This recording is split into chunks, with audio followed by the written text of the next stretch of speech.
So good morning, everyone, and welcome to the fifth Quantum Algorithm Seminar Series. For those who are attending for the first time, I'm the organizer, Captain Boniface Ugandran from the Canadian Armed Forces. This session will be recorded and made available to the public. I will leave the link to the channel in the comment. We also have a LinkedIn group for those who are interested in keeping tabs, so please join us there. That being said, I'm ready to introduce our speaker and the topic. So today we have Peter Bordow from Wells Fargo to talk about the post-quantum cryptography and quantum threat. As we all know, that the month of October is Cybersecurity Awareness Month, and this topic is timely.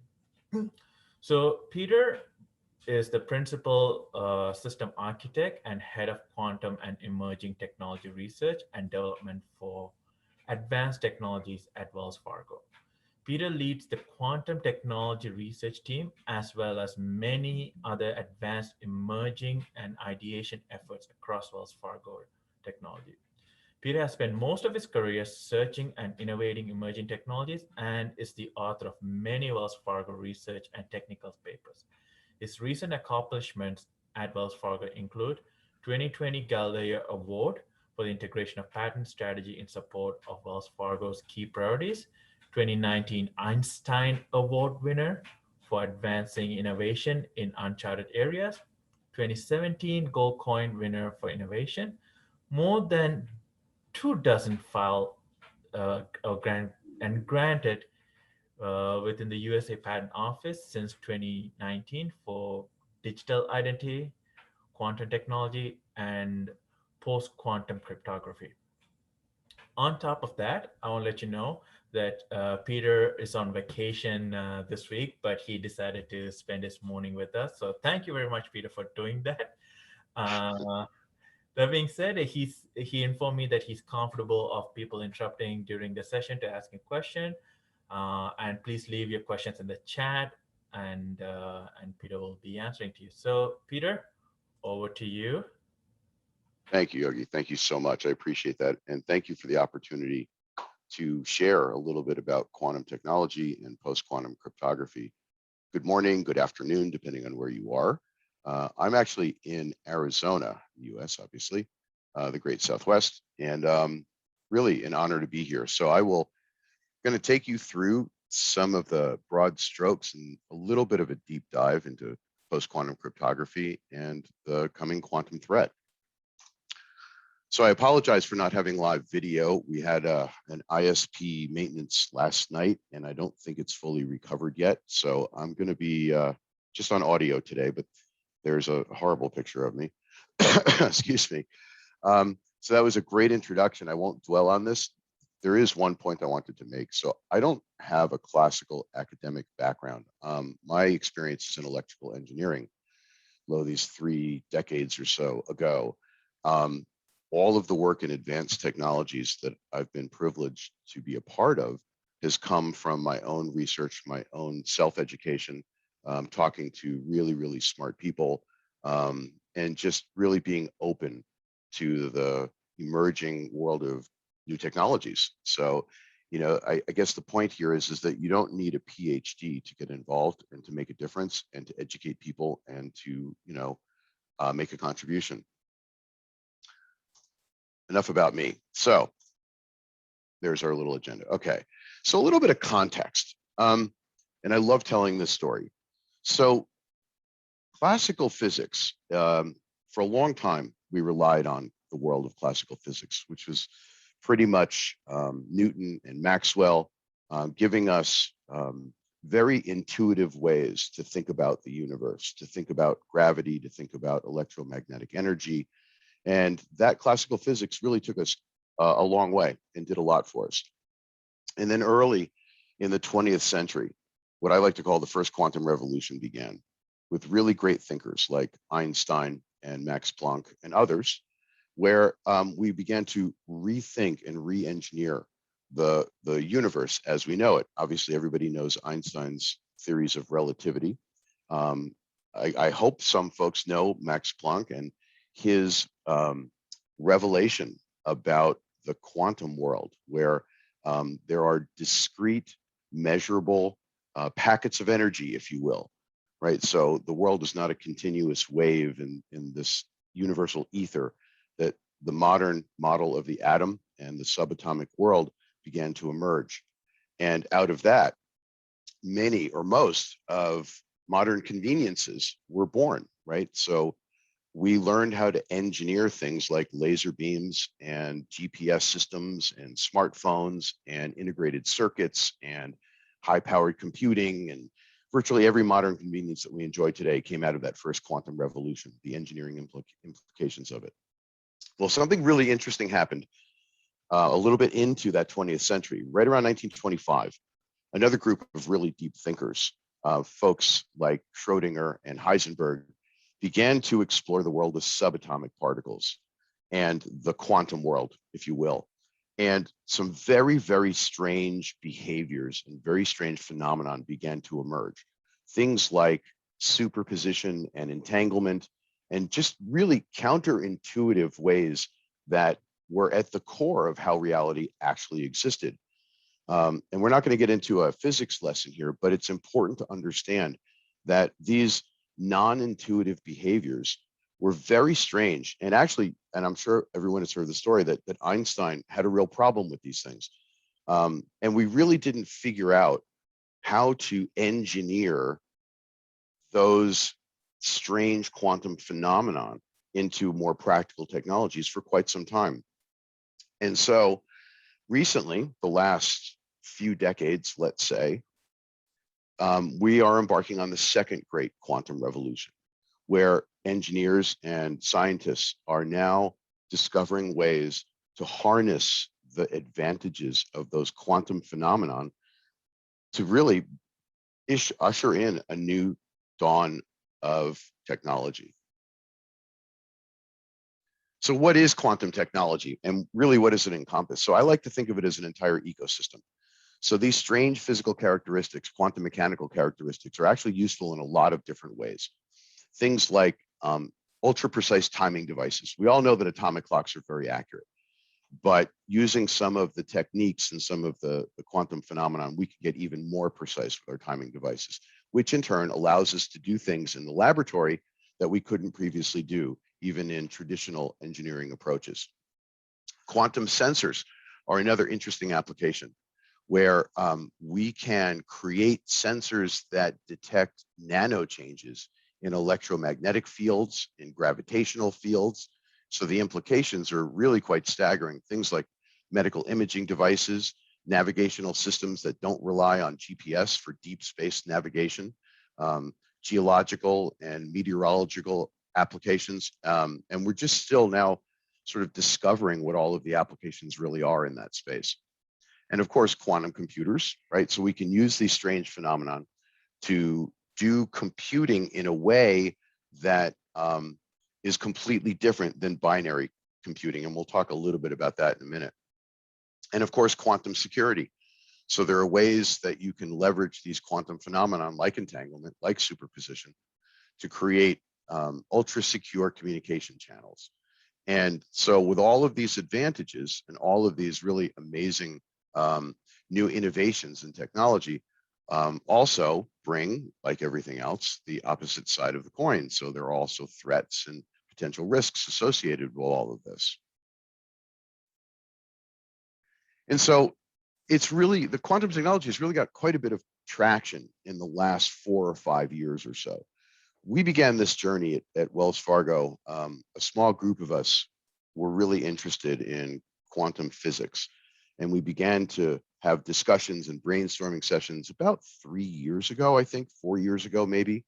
We wrote our first paper theorizing the advantages and risks of quantum technology. I think it was about 4 years ago now, actually. Boy, time goes fast, doesn't it?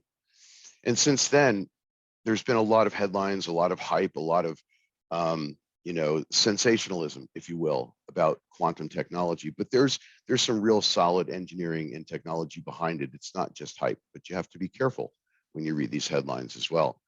But the point here is that quantum technology has gotten quite a bit of exposure at the national level.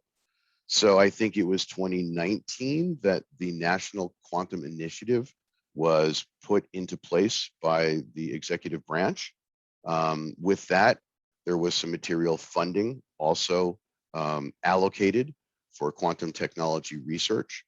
That funding is about, I think about $600 million over 5 years.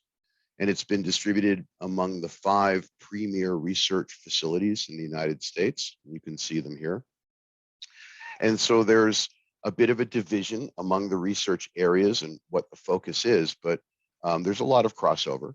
So, we've gotten pretty serious about it here in the United States. And recently, in the last couple of years, another great entity called the Quantum Economic Development Consortium, that's a bit of a mouthful, so we like to call it the QEDC, came to be. And the QEDC is a consortium, an industry and technological association all around the quantum ecosystem for researchers, manufacturers, consumers, both commercial, academic, including government entities as well. So there's a lot of collaboration. There's a very broad landscape of work being done in this area. So it's a thing, obviously. And so what are we talking about when we talk about quantum computers, really? Well, interestingly, on the left there's a photograph of the IBM quantum machine. And that happens to be a superconducting computer. That is to say that it relies on pretty amazing engineering feats to manipulate and use these subatomic particles. And really down at the very bottom in that silver cylinder is where the quantum particles actually exist. Everything else that you see in that picture, which we call a chandelier, is all about isolating and creating an environment to as reliably as we can, manipulate and use those quantum particles. And this machine is actually cooled to just about absolute zero, fractions of a degree above absolute zero. There's vibration isolation, there's electromagnetic isolation, there's all of these amazing engineering feats, all to make these subatomic particles work. Excuse me. So here's some interesting bullet points. I don't think there's any news flashes here, but we're talking about a whole new landscape of technology. Things like modeling very complex problems and systems for pharmaceutical research and complex systems in analyzing the behavior of gas in certain environments and things like that. Risk forecasting, fraud detection, of course, cryptography. Though there's a lot of applications. It's really a disruptive technology as well, right? So this is going to be a game changer in the decades to come, both for good and for bad. So let's talk more about the risks involved here. So as the tremendous computing power of quantum computers becomes more and more mature, which is still a little ways away, and we'll talk about that timeline here in a few minutes. We definitely want to be aware and prepare for that day when quantum computers become what we say commoditized, but really low noise, reliable, error-corrected computing machines. And when that day comes, the good with the bad, there will emerge this threat that we're talking about, post-quantum cryptography, a new age of security. So we define the problem here. We talk about some of the things that are being done, right? Research into quantum resistant algorithms. Those are algorithms that run on classical computers that are resistant to quantum attacks. We talk about even quantum mechanical solutions like quantum key distribution and other ways to reduce the risk, to mitigate our risk with the coming quantum threat. And then testing and deployment and migration. So there's a pretty complicated road ahead. So what really is post-quantum cryptography? When we use the term PQC, I found that it's helpful to put a finer point on it. So PQC actually refers to cryptography that's implemented on classical or traditional computing systems that make them or create a quantum resistant environment, right? So we're talking about more sophisticated cryptography, and we're talking about other approaches to mitigate that quantum threat, typically running on traditional computer systems. And then another really big subset of that is the migration to that new environment or that new landscape, right? So we talk about PQC migration quite a bit, which is essentially upgrading, if you will, our encryption ecosystem. And that's no small task. And we're going to talk a little bit more about that in some detail, actually. So let's define that quantum threat at the high level here. We're essentially talking about, generally speaking, the entire asymmetric crypto system, right? So this is the public key infrastructure, PKI. What most folks know as SSL or TLS, right? So when you order something on Amazon, or when you do an online banking transaction, or virtually every transaction that's done across the public internet is done with public key infrastructure, right? And that's asymmetric, which is the encryption is derived from a mathematical formula. And because the encryption is derived from a mathematical formula, it's at risk from being decrypted with powerful computers, right? So let's look at these bullets here for a second. So there are encryption methods today that we think will be safe, right? So symmetric cryptography or symmetric keys, where the keys rely on very, very large random numbers. Those sorts of things are less of a threat, but are more specialized in their applications, right? So we're really talking about a worldwide threat here. We like to say this is more like a Y2K level event without the luxury of having an end date. So right now, obviously, there are no quantum computers that can break the encryption schemes today, but we've proven mathematically, as best we can, that these things are actually at risk. So really the bottom line here is that we don't know precisely all of the risks. We know mathematically some of the things that are at risk, but there might be more risks under the surface. So a lot of research continues in this area.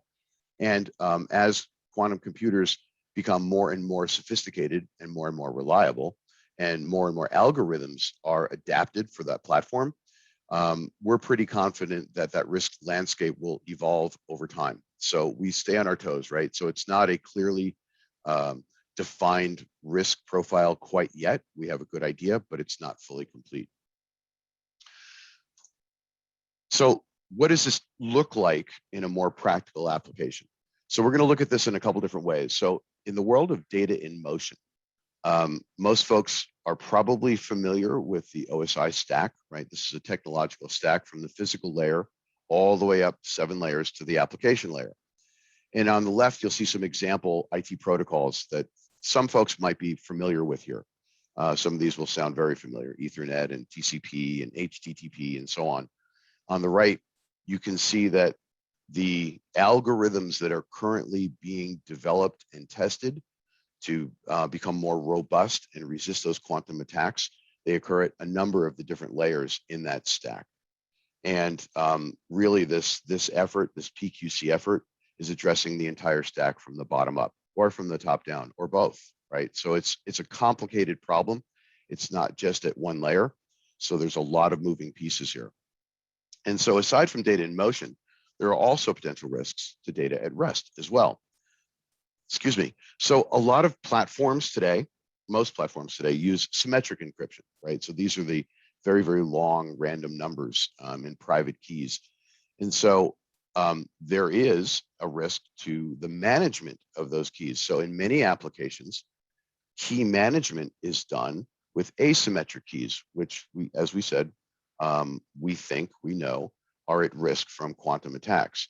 So the problem is not just data in motion, but it also extends to data at rest, which then opens up a whole nother landscape of potential risks, right? And so entities like Wells Fargo that really look at this multifaceted landscape of internal data within our own enterprise, data in transit with our customers, data that's stored offsite with our third-party SaaS providers. It gets pretty complicated, and there's a lot of moving pieces here that need to be taken into consideration. And it's also important to realize that there's no one-size-fits-all solution here.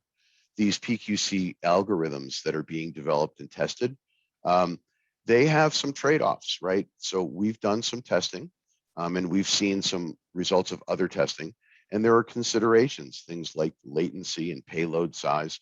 So it's not a simple one-to-one swap out. There's a lot of figuring out to do of what the appropriate solution is, before you even begin the migration path.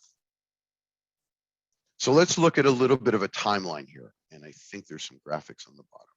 So before we get into that, this is our estimate. And so over the last couple of years, we've sort of massaged this a little bit, but I think generally speaking, there's something of a consensus. Now, obviously, opinions differ. There's quite a range of projections on when that quantum threat will become real.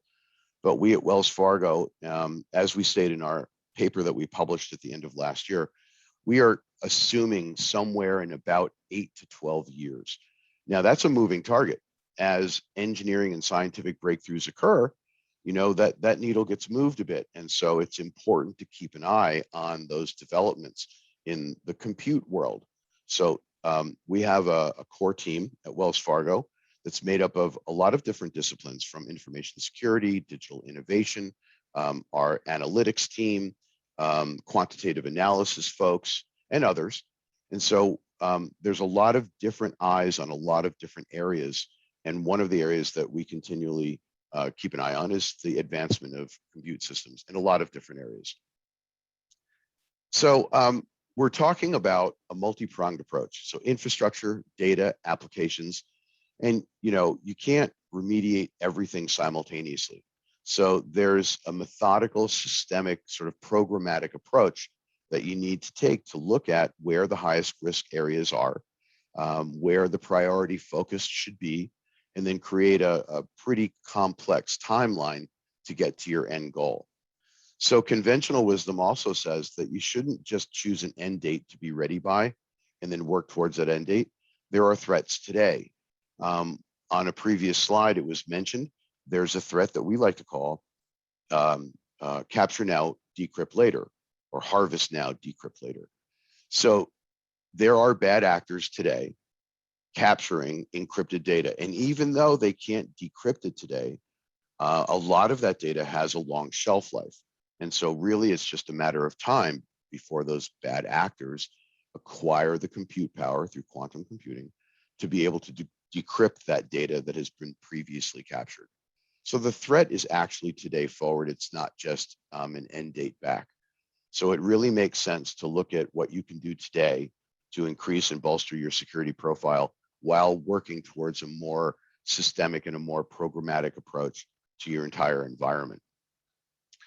So we have what we call our Pqc program. And again, this was laid out in our paper that we published last year. It begins with research, right? And getting up to speed on the threats, understanding the landscape, looking at the different technologies, tracking quantum computing, and all of that. In concert, there's a discovery effort, right? What does your landscape look like? Where are the exposure areas? What are the assets that are at risk? At rest, at motion, the systems, the infrastructure, the applications, and really getting a handle on the entire landscape. Analyzing that landscape, looking at what the threats are, what the threat level is, the probability and impacts, right? Data longevity and shelf life, looking at the complexity of remediating any particular area, and then marrying up a solution suite with the risks, right? And discovering which solutions should be applied in which circumstances. And then there's development, right? Creating the solution suite, testing them and getting familiar with them. In some cases, upgrading the infrastructure to support that. In other cases, rewriting applications, and then coordinating with vendors and partners to ensure that your third-party connections and data is also safe. And then, of course, deployment. Those folks in the security world that have experience and have been around for a while know that deploying a new security infrastructure is not a simple thing. It can take a very, very long time. I'm not a crypto security expert, right? My expertise lays in systems architecture, but I have heard a lot of horror stories from a lot of different folks.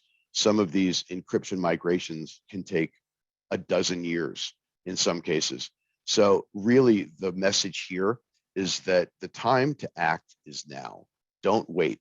I won't say that it's too late, but it's certainly going to be too late soon. And then deprecate, right? Removing the old legacy systems and converting over, and then ongoing monitoring, right? This is not a one and done thing. So earlier, I alluded to the fact that that entire risk landscape may not be as well defined as everybody assumes. There might be other risks under the surface. There might be things that we haven't thought of, mathematical proofs that we haven't gone down the road yet. So keeping an eye on that and doing a constant assessment of your threat and security levels, eventually arriving at a quantum resistant enterprise. So it's going to be a journey of discovery, a journey that will be very, very interesting. So here's a pretty interesting look on how we see one typical approach of this programmatic view of how to secure your enterprise. So really it begins with analyzing and discovering your digital assets. And so this is, I keep saying, a pretty complicated landscape. It extends through endpoints, communication systems, applications, even storage for static data. So there's a lot to get a handle on. And once you discover the landscape, then there's the whole mechanical process of building an inventory, assigning all of the various metadata for risk analysis and getting insights, right? And so it's a complicated process, eventually leading to a remediation plan. So what can we do now? What steps can be taken now? So some of this is a little common sense, but some of it might be interesting and new for folks. Improve your data governance and management, right? So we talked about a lot of technological aspects here, but there are processes, there are policies, there's training and awareness, there's audit, there's a lot of, I'll call administrative facets to this as well, right? So reviewing your security policies, reviewing your audit processes, even some of your ongoing security analysis tools and workflows might also be affected as well, and reporting and otherwise. Understanding vendor roadmaps to PQC, right? And so this is going to be, I think, a pretty interesting area. Working with the vast landscape of vendors in helping them develop their roadmaps and coming along for the ride in PQC resiliency, building and improving tool sets to test the algorithms.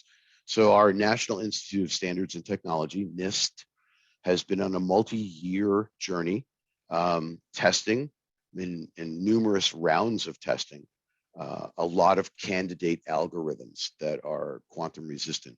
And so I think they're now in their third round of testing, nearing completion. Estimates vary, but we expect that standards will be published on or around the next couple of years. And that will probably be not just a line in the sand, but there'll be a number of standards and a number of algorithms. And that's not to say that those won't change over the next 5 to 10 years as well. But waiting for those standards to be published might not be a good idea. It might be a good idea now to do testing of your own, to get familiar with those algorithms, their performance characteristics, where their deployment might be appropriate in what circumstances and so on. So there's a lot of preparation and a lot of pre-work to be done. Building and improving tools to test those algorithms is one thing that you might consider. Increasing the ability to centrally manage and monitor cryptographic settings and devices. So this is something that we call crypto agility. This is, like I keep saying, this is not a one and done operation here. This is going to be an ongoing evolution. So one of the things that's on our minds is being a little bit more agile, a little bit more flexible in the ongoing maintenance and evolution of our crypto landscape, right? So while we're looking at the discrete solutions where the risks occur, we're also looking at the overall architectural approach to security and how we can have a more nimble and agile future in evolving the crypto landscape. And that goes to centrally managing, centrally deploying, centrally measuring and auditing all of that crypto landscape.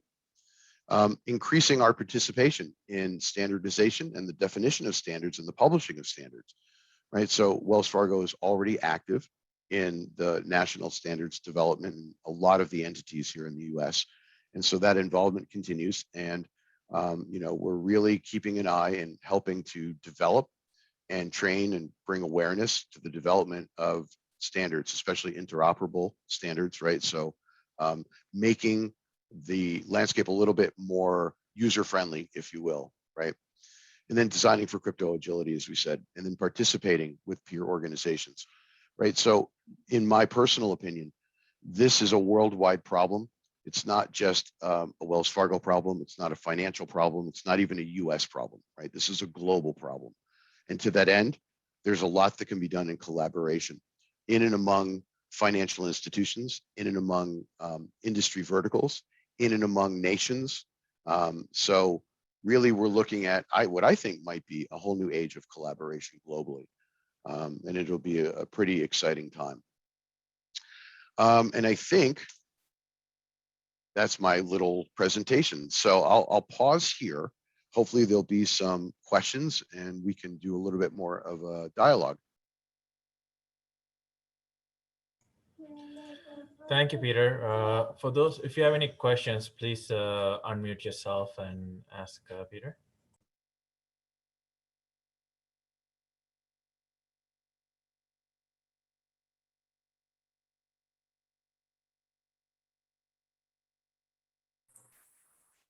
Yeah, I have a small question. Are there any plans for, you mentioned that people are harvesting data now.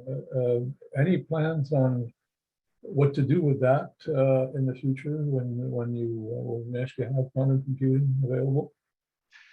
I'm not sorry. Can you rephrase that a little bit? I'm not sure I understood the question. I was interested.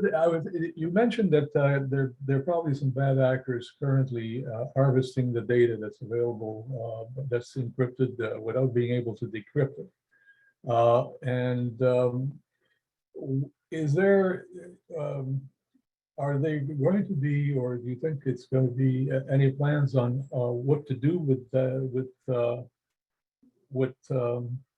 data that's already been harvested?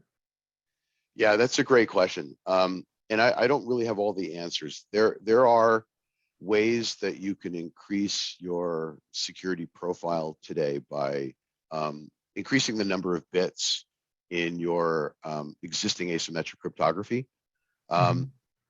Another way is to keep awareness of the landscape. So when data breaches occur, so one of the things that we're looking for is that line in the sand, right? We know, especially in the financial industry, that a lot of our data has very, very long shelf life, right? So we are constantly on alert for data that may have been compromised that we know is classically protected. And when that data gets exposed to the world, right, we keep a keen eye on that landscape. So what can you do today, right? So there are some classical measures that you can take today by, like I say, increasing your key size in asymmetric encryption, and really keeping an eye on data distribution. So yeah, it's a problem, and I don't think that there's any one solution to it, but that's a really great question. And I think there's a lot of great conversations happening in coordination with our government. The NSA does some periodic briefings.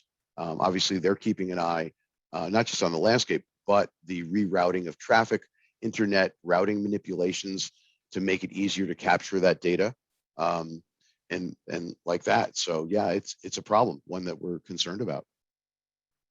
Great question. Thank you. Thank you.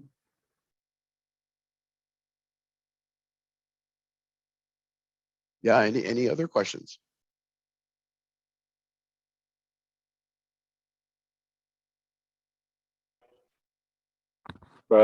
Yes, more of a comment here. I just want to, can you elaborate a little bit on your comment you just made? So while you're going through your presentation, I kept thinking to myself, is there multiple ways of communication? So when you say that you have because I know Wells Fargo is more for a banking situation. So when you transmit your data from one location to another, do you do on one communication stream, or could you separate that out to multiple, that instead of having one stream of data going through, you have multiple? Is that what you mean by data distribution? I don't know if that's a question or more of a comment. Anyway, thank you. No, that's a great point. Yeah, without going into any great proprietary detail. So yeah, data in motion, there's a lot of flavors of that, right? Like there's public data in motion. So transactions initiated by consumers. That's an entire world, and that's pretty obvious stuff, but not less obvious might be internal data transfers, right? So there's a lot of data that moves back and forth within the Wells Fargo ecosystem and in and among financial institutions as well, right? So there's a lot of different layers in that data in motion. So some of the things that can be done, and I mentioned increasing key size, there are some interesting approaches to increasing your security profile. So, and that's a very interesting point, right? So dividing up data streams and using multiple paths. So making compromising the data more difficult, using side channel communications to set up and establish a more secure key exchange mechanism that allows you to transmit that data with more security of the keys, right? An increased security level. Even without moving to the quantum mechanical solutions like quantum key distribution, there are out of the box ways that you can increase your security profile. And and probably it would make sense to have a cryptographer or a specialist in cryptography describe some of the interesting mechanical ways to do that. But I know about side channels. I know about alternate key distribution methods, more advanced key management, switching to symmetric key where possible. So internal threats, external threats, data in motion over the public internet, over private networks. It's a multifaceted problem with a whole range of potential solutions. I hope that's an answer to the question. Yep, thank you. Go ahead. I have a question. Obviously, you're kind of preaching to the choir here. Sure. But I'm wondering what is the response, generally speaking, to your identifying this as a threat? Are people willing to bear the cost, or are they waiting for somebody else to do the heavy lifting? Yeah, that's a great question. I think it begins with careful and accurate awareness at the leadership level. Like we've done a lot to educate our senior leadership here on what the real threats are, right? Separating the hype from the headlines can be a full-time job in and of itself. So we get down to brass tacks and we really lay out what the timeline is, realistically speaking. We lay out what the complexities of the landscape are, and then what I'll call demonstrated mathematical proofs of the solid risks and threats. And then we lay out what we don't know about it. And we've gotten a great response, right? Our leadership here is very, very responsible, and they really get it. And so we have their backing, we have their buy-in, and we've begun our journey down this road. And from my conversations through organizations like the QEDC and other standards organizations, I sense that other organizations are experiencing the same thing, that we know that this is a long game. This is a marathon program, and that it requires an investment up front, that this is no joke, and that because it's a moving target, it requires a lot of focus and a lot of ongoing effort. And I would say in the last 2 years, across the financial industry, as well as other industries like healthcare and other regulated industries, there's a lot of momentum building, a lot of buy-in. And I don't think it's just from my little technological bubble. I think it's pretty mainstream. I think people are aware. There's enough hype headlines that I think it's what's that phrase? There's a tipping point at which the pop culture gets that this threat is coming, along with the great advantages of quantum computing. And I think that's only going to increase. So one of the things I wanted to mention, and I alluded to this before, so from my experience, there's a lot of value in bringing folks together to talk about and address this problem from disparate backgrounds and technological perspectives, right? This is not just a security problem. The security at the core really is pervasive to all areas, whether it's infrastructure, applications, data management, platform folks. This is a community effort, and it requires, I would say, the real value is it bringing together experts in different disciplines to really get knowledgeable and help create the brainstorming of the solutioning of the problems, right? This should not be addressed in a bubble. This is everyone's issue, everyone in technology.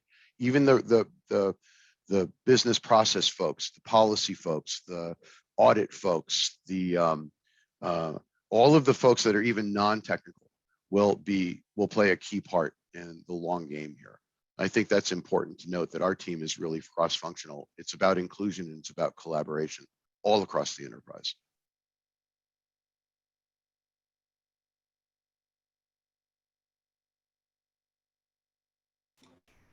Peter, there are two questions in the chat. Do you want me to read them or can you access Yeah. them? Yeah, no, my eyes are pretty bad. I have a hard time with the chat windows. If you could read them, that'd be great. Sure. So this question from Farid Aziz.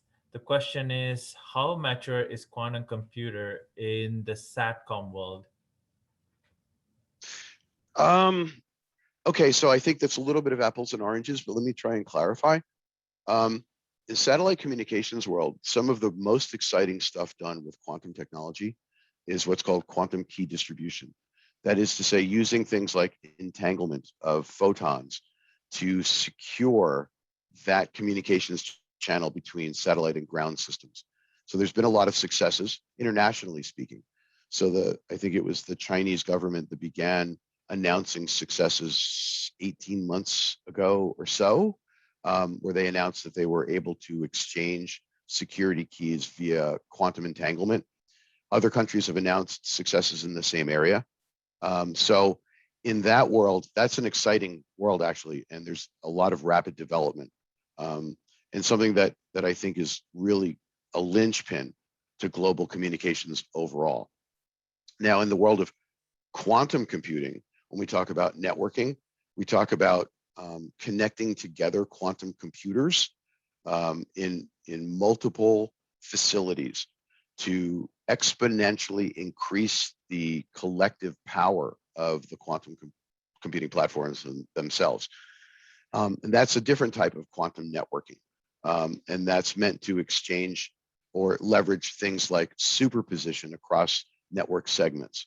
Eventually, hopefully, that will extend to satellite communications. And eventually, we'll be able to network quantum computers globally. It's almost a little mind-boggling to think about what that collective global quantum computing power might someday produce. And that's actually a fun area to speculate, especially during a happy hour. We get into some pretty interesting conversations. But yeah, when we talk about SATCOM, right now, really what we're talking about is using quantum mechanical solutions to secure the communications from ground to satellite. And yeah, that's a fastly evolving field. Actually, to add more, that this Tuesday, DRDC, which is part of D&D, brought in two professors from Institute of Quantum Computing, Waterloo, to talk about this particular topic. And one of the Canadian companies leading between the communication between UK and Canada right now. It's pretty interesting. Yeah, yeah. Excuse me, sir, I have a quick question. Sure. Okay. In terms of schemas, classical encryption schemas versus quantum, is it naive to think that a classical schema could stand up to, say, the rigors or potential of a quantum computer? I see, yes, there are a few schemas out there, and we could label them on their bits 256 or 512 or 1020, whatever it might be. This, in terms of a quantum computer and quantum application, doesn't really mean much if we increase the number of qubits. So let's say we're up to 1024, 256. Like, how naive are we to think that these classical schemas would somehow put up a defense against, say, like a quantum encryption scheme, like I don't know, like either super dense coding or key distribution or teleportation. Like I'm extremely conflicted with that, where we say, okay, well, let's try to use a classical schema to be quantum ready to attempt to offshoot the problems of quantum. Why not just focus directly into quantum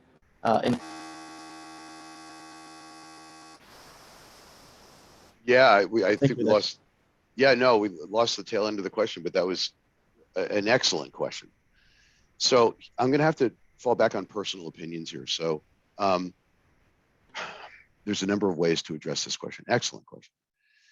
So yeah, increasing the robustness of classical encryption, we have seen through mathematical proofs that this is an effective mitigation for what we expect the next decade or so of quantum computers to be able to create the threat for.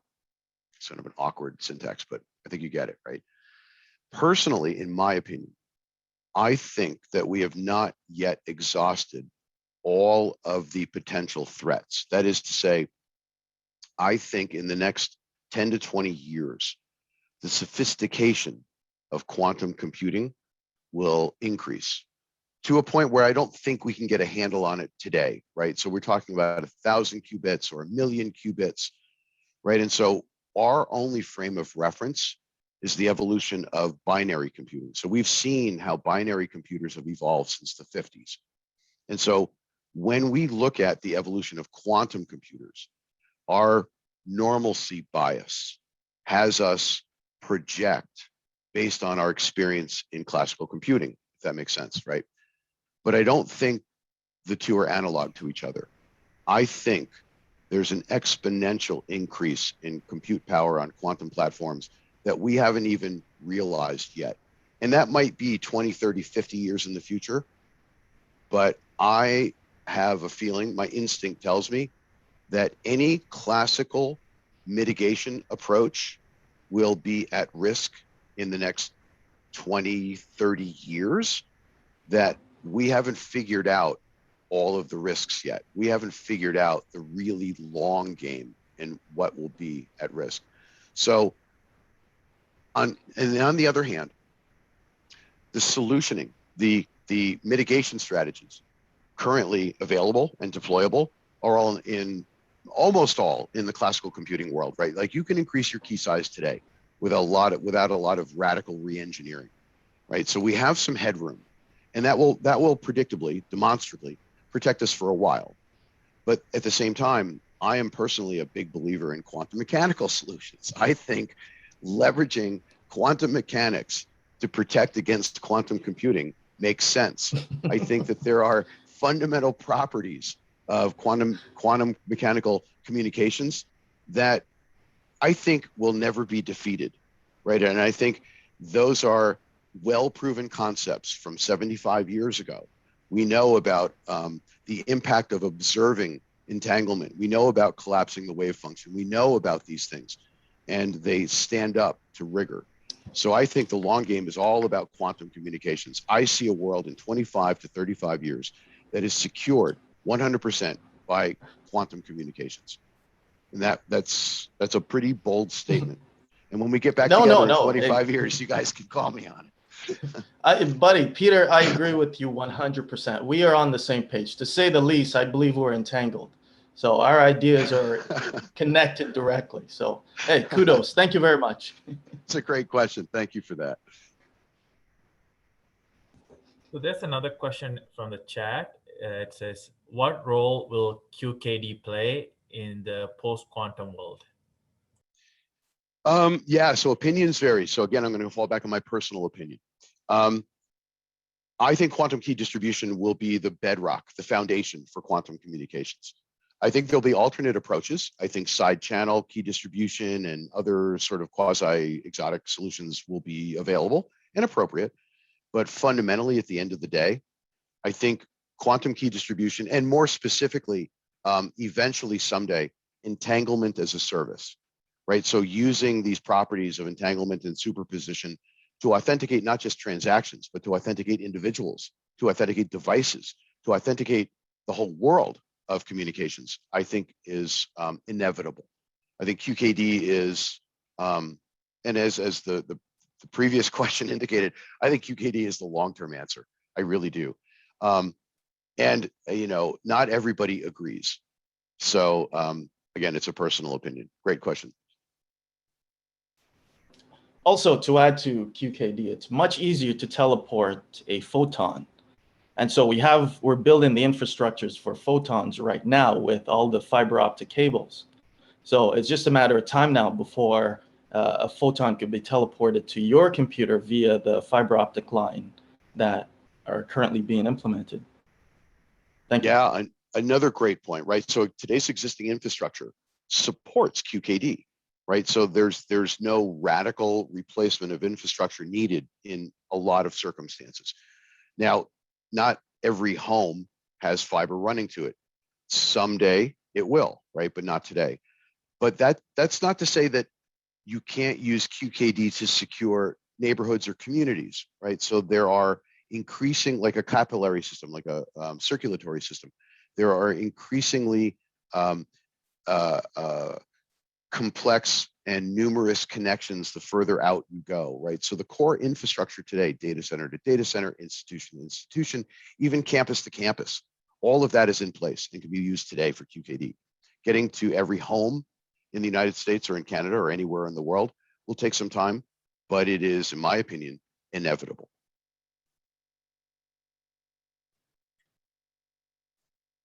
And you know, okay, so let's go off the tracks here a little bit. So there's been some interesting testing done in entangled photon exchange without fiber optics. So we talked about SATCOM communications. So I read an article, about 6 months ago or so, that claimed there's been some success using drones to exchange quantum information. Now, I haven't really dug into that much. I think it's a specialty application, but it actually is an interesting thought, right? So low orbit or high altitude mesh network of stationary or quasi-stationary devices that can provide a quantum entangled mesh over centralized, say, big city geolocations, right? So if there was a quantum mesh, say, done by drones over Manhattan or Chicago or other large cities, it's an interesting picture. It's a little sci-fi, but hey, you know, all of the cool stuff that we have today all began as sci-fi at one point. So it's sort of a limitless imagination landscape here of where we could go with this. Interesting stuff. What a fun time to be alive. Okay. Is it possible to replace the current computational flow dynamics with quantum computing? No. So that's a really great question. Quantum computers will not replace classical computers. I don't think they'll ever replace classical computers.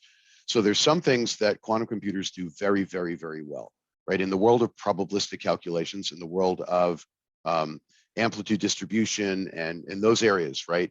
Calculating probabilities, optimization, a lot of the problems that classical computers just can't solve, intractable problems or NP-hard problems, they're very good at it. But there's some things that quantum computers really are terrible at, which, so for example, is algebra, right? Or fundamental mathematics, right? They can be done on quantum systems, but they're not efficient, right? They're very difficult to achieve the same performance levels that classical computers do. So the future will hold a hybrid environment where quantum processing will augment classical processing. So devices will have traditional CPUs and they'll have quantum CPUs. They'll have quantum communication chips, quantum random number generators, quantum processors, but it'll all be in concert with classical computing platforms as well. The two together represent an even more powerful landscape than one or the other separately. Yeah, so I would look at quantum computing as a co-processing architecture. And I think the more we figure out these hybrid applications, the more powerful it'll be. Great question. Thanks. Sorry, what's the question about the computational fluid dynamics? Yeah, I think the question was, will traditional systems be replaced by quantum systems? Are the classical computing systems going to be replaced? Are they going to become obsolete? And in my opinion, no, they won't be. They'll be a companion systems with quantum.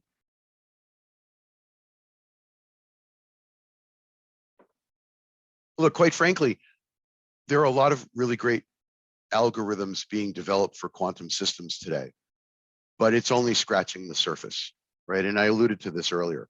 There are a lot of really great mathematical proofs on the potential for quantum computers, but quite frankly, and most of the experts that I speak to, folks doing the hardcore research in laboratories, most of them agree that we really today still haven't figured out all of the potential applications for quantum computing. We have not exhausted the world of algorithm development. We're barely scratching the surface. So while we think we have a pretty good idea of what quantum computers will do, we really don't know what we don't know yet, right? I think that's an axiom, and I think it's going to be revealed over the next 10 years. Absolutely. Like there was the QCware presentation, they talked about like all these algorithms that we're getting to know, and it's like how fast they're being developed. Something that we projected 20 years from now, it's being developed right now. It's pretty interesting. So Peter, this is a personal question to you. So you worked through the Y2K stuff, right? I did, yes. So in your at your presentation with the at the Columbia University, you mentioned the magnitude of the quantum cryptography threat versus the Y2K threat. Like, could you shed some light on that? Like how big you think the threat is compared to that? Yeah, so I think in scale, the two are very similar. At the core, they're very different problems, right? In Y2K, it was a computational issue, really. An architectural issue, if you will, in the CPU architecture, and how dates are calculated and what that potential impact would be and how software utilizes that. But there are a lot of similarities as well. So in resolving the Y2K issue, there were a lot of different approaches. It was mainly a software issue with software development. There were a lot of hardware issues as well. And there was kind of a mad rush in the last handful of years to become Y2K compliant. And quite frankly, being in the trenches, we had, I would say, an 80% certainty that everything would be fine moving from December to January in 2000. Most of it all did work out pretty well, but it wasn't 100%. And I think it affected virtually every computer system around the planet, and all of the resulting ecosystems, shipping and all communications and personal computers, and I mean everywhere, right? Chips are everywhere today. So in quantum computing and the Pqc threat, it's similar on the global scale, right? So everybody who's in a, how should I say this? So all of those geolocations around the world that rely on electronic transactions day to day are potentially affected in all corners of the world. Now, it's at its core a different nature of a problem, right? So we're talking about communications, not necessarily computer architecture or software architecture, but the scope of the problem is similar, right? It's a global problem. If we don't all address it, there will be a lot of exposures. And because we live in such a connected world, an interconnected world, electronic transactions don't live all by themselves, right? So endpoint to endpoint is just one segment of a complete transaction. There's all kinds of related systems, related platforms, related software, related databases. It extends even further than I think we can get a handle on. when you start looking at endpoints alone, talking about billions and billions of endpoints. And in some cases, they're a hardware issue. In some cases, they're a software issue. In some cases, they're an infrastructure issue. So yeah, the complexity, the impact, the amount of effort might even be more than Y2K because it's such a far-reaching problem. So I hope that answers the question. Yes, it did. Like one thing you mentioned at the talk is in Y2K, there was some like before Y2K, it's like 10 applications at the banks, and right now we have millions of applications, right? Yeah. Yeah, so that's another really great point, right? In the last 21 years, how much proliferation of computer systems has there been? So think for a moment, over 21 years, how has the electronic age expanded around the world? How much has what we do on a day-to-day basis become even more reliant on electronic transactions? I mean, that's kind of a staggering thought, even if you just go back 5 years. Hell, if you go back 2.5 years, right? What percentage of your life now has electronic transactions embedded within it? So, I mean, it's pretty staggering to think how much evolution there's been in the last 21 years.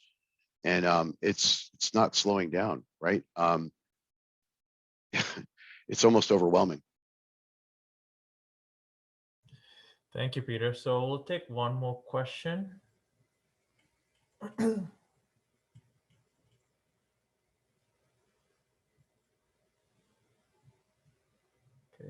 it's pretty quiet. Okay, that's the question. Thank you so much, Peter, for taking your time during your vacation to give us this great talk. Yeah, and we now have a good understanding of the threat that we are going to face in future.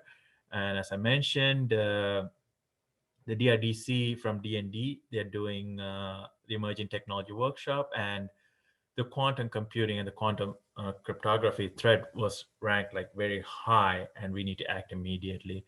So you provided some external thoughts, because the one that we're doing, we were just talking within ourselves, but this is external thought and a lot to take on and a lot to pass on to our leaders to get us prepared for the future. So thank you very much. I really appreciate this talk. It was my pleasure and an honor to speak to everyone today. And I know that I'm preaching to the choir, but I hope that I offered at least some interesting perspective and thoughts. So thank you so much for having me, really. All right. Have a great day, and talk to you later. Okay, thank you. Thank you very much. Nice talk.